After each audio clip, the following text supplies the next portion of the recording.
Olá, pessoas. Olá, família, toda a comunidade. Meu nome é Simone Oncala. Eu sou psicóloga, neuropsicóloga e doutora em neurociência.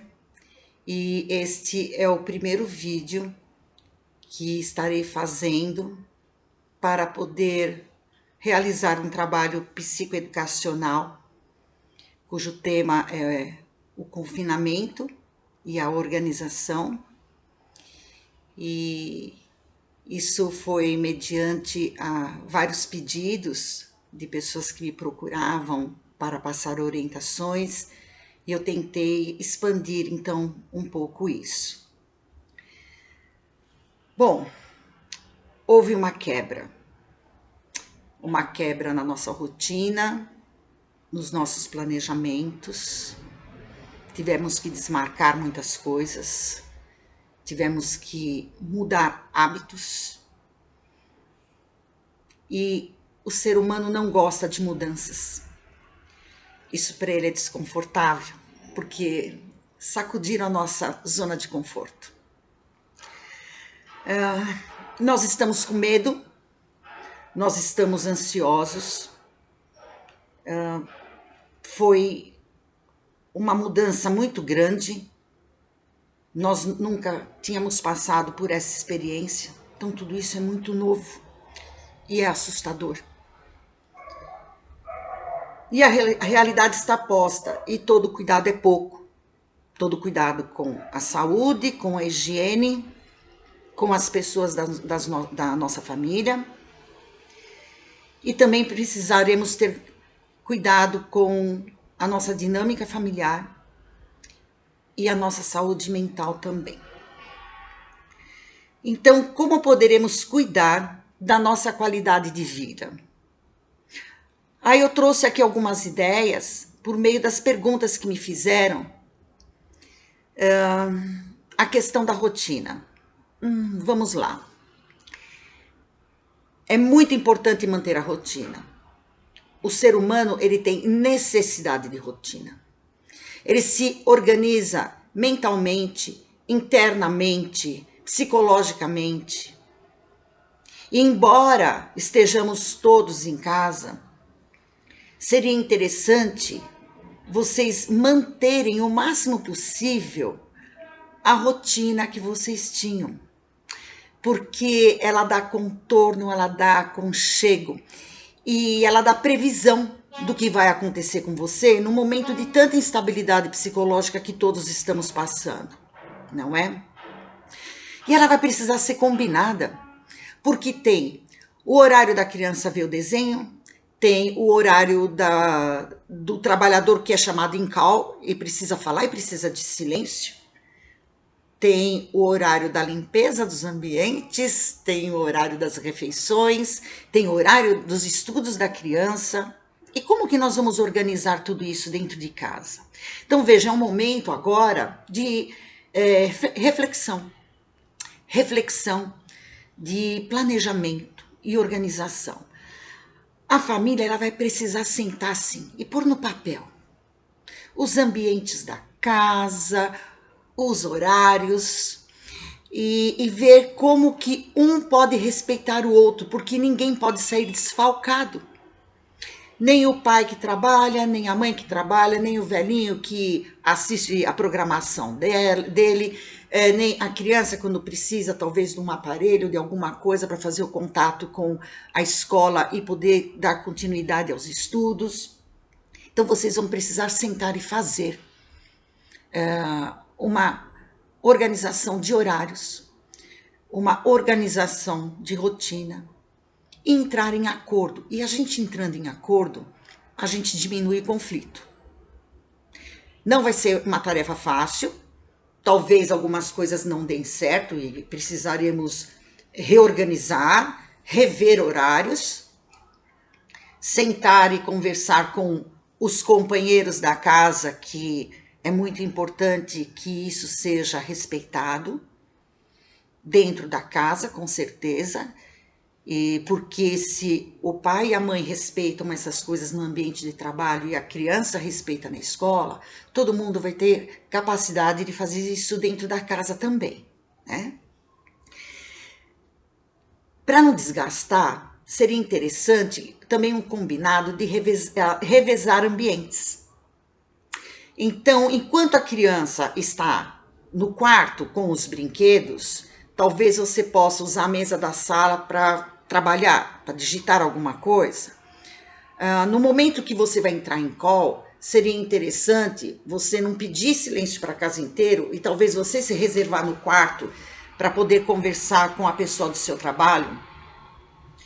E a criança também vai precisar aprender a dividir os dispositivos eletrônicos, a televisão, e tudo isso é importante fazer acordo prévio. Tudo, né, o que é combinado não sai caro, não é mesmo?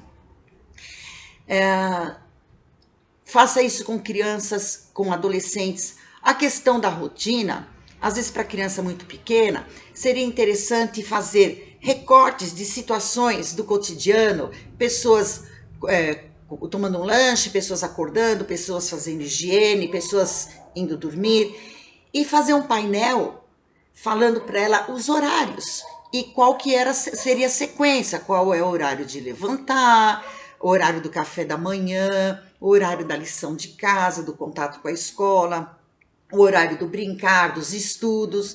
E até, olha, quando você for brincar disso, então tem que ser no seu quarto.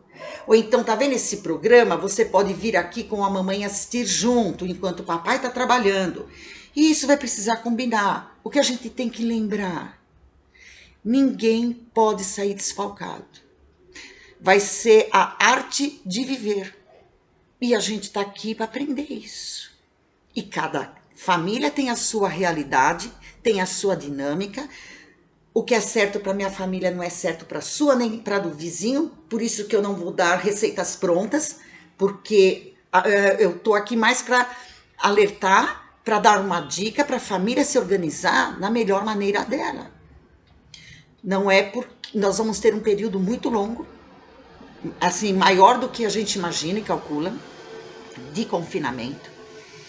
E a gente não pode começar a desenvolver atos que não são saudáveis. Pensar em fazer comida toda hora, fazer gastos, porque a gente vai ter a questão da necessidade imediata, de às vezes não ter o que fazer. Tem sim. Pinte a parede da sua sala de uma cor diferente. Faça uma coisa diferente na sua cozinha ou no seu quarto. Combina com a criança de fazer um painel colorido para pôr na parede do quarto. Muitas coisas a gente pode fazer dentro da nossa casa. E que coisas que não façam com que a gente tenha atividades que não sejam sadias, não é mesmo? A hora do banho de sol, no quintal, na varanda, chamar a família, promover a noite da música, a noite de dançar, a noite de cantar no karaokê. Começa a fazer um levantamento, senta com a tua família e fala: o que nós podemos fazer de legal essa semana? Tem que ter essa programação também. E também é o momento de sentar e falar o que ainda não está bom para você, né? O que você está sentindo falta, ou como que eu poderia te ajudar, ou como eu poderia fazer isso diferente. As necessidades de quem está ao seu lado, elas são diferentes. Quando a criança está na escola, o amiguinho, ele está no mesmo contexto. Então, eles repartem, colaboram entre si, porque eles têm praticamente as mesmas necessidades, e você também no seu escritório. Dentro da sua casa, não. Você trabalhando, o outro não vai saber da sua necessidade. Então, você vai precisar falar. E quando eu digo a questão do falar, é como falar. Nós precisamos proteger as nossas relações, cuidar da nossa dinâmica familiar, cuidar dessa relação pais e filhos, cuidar da relação do casal. Então, sempre pensar, como eu vou dizer? Eu fico pensando que o grande erro do ser humano é quando alguém pergunta ou faz alguma coisa, que ele tem que na hora responder. Veja, nós temos um lado do cérebro que recebe informações auditivas, visuais, sentimentos, e isso causa um impacto no cérebro. Ele vai decodificar o que é que está acontecendo.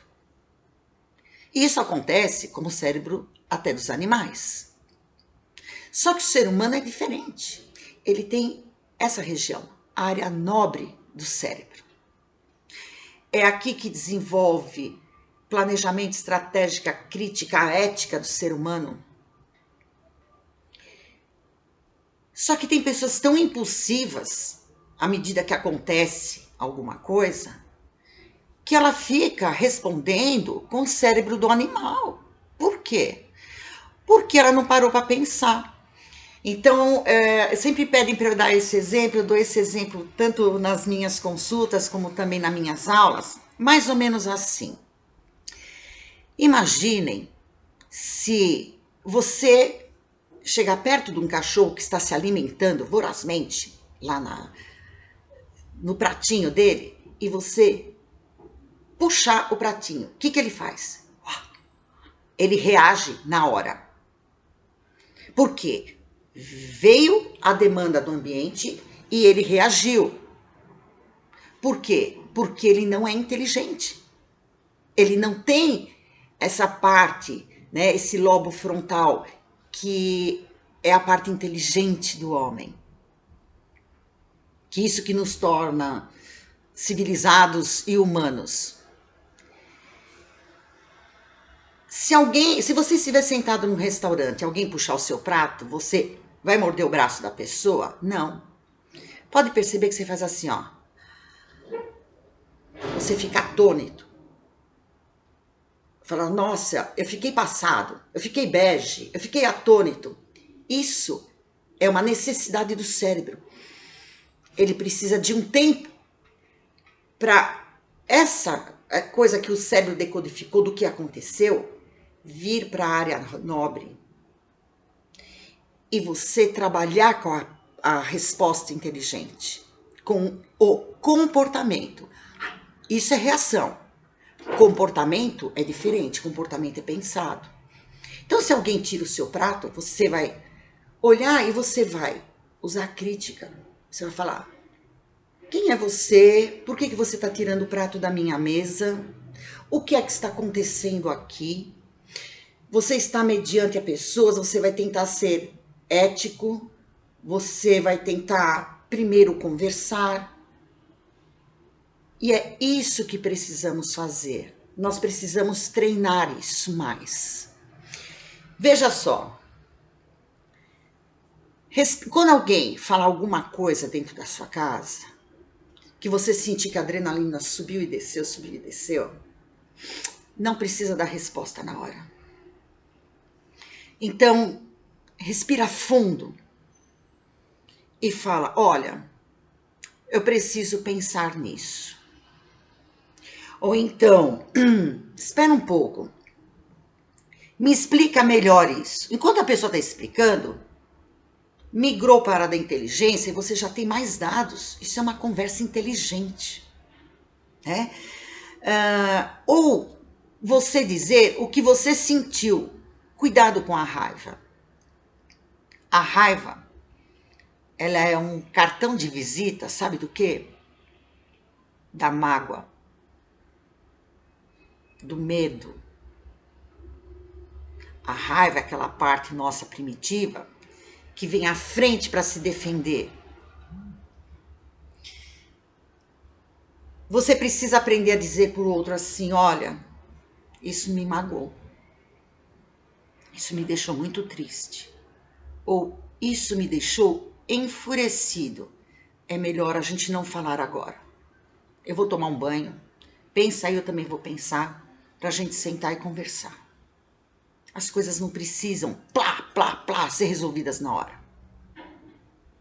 Lembra da respirada. A criança fez alguma coisa que deixou você extremamente enfurecido. Quando aquilo aconteceu, respira e fala: fulano, senta aí, vamos conversar. Enquanto isso acontece, a sua inteligência já vai tentar dar a melhor resposta. Não podemos responder com impulsividade. Ok, pessoal? A gente precisa cuidar das nossas relações. Então vamos lá. Conversei muitas coisinhas com vocês. Isso precisa decantar na ideia de cada um. Tomara que em cima disso surjam novas ideias. Eu espero que vocês aqui comentem, tragam opiniões, tragam sugestões de temas que eu posso estar desenvolvendo, pesquisando para vocês, ou comentando e debatendo, né? E caso alguém precisa de uma ajuda profissional, assim, mais particular, pode entrar em contato com o meu e-mail, eu vou deixar aí para vocês também. E eu desejo para vocês boa sorte, sejam criativos. E vocês aí têm uma semana para fazer muitas coisas. Sejam divertidos, vai valer a pena. Um abraço para vocês.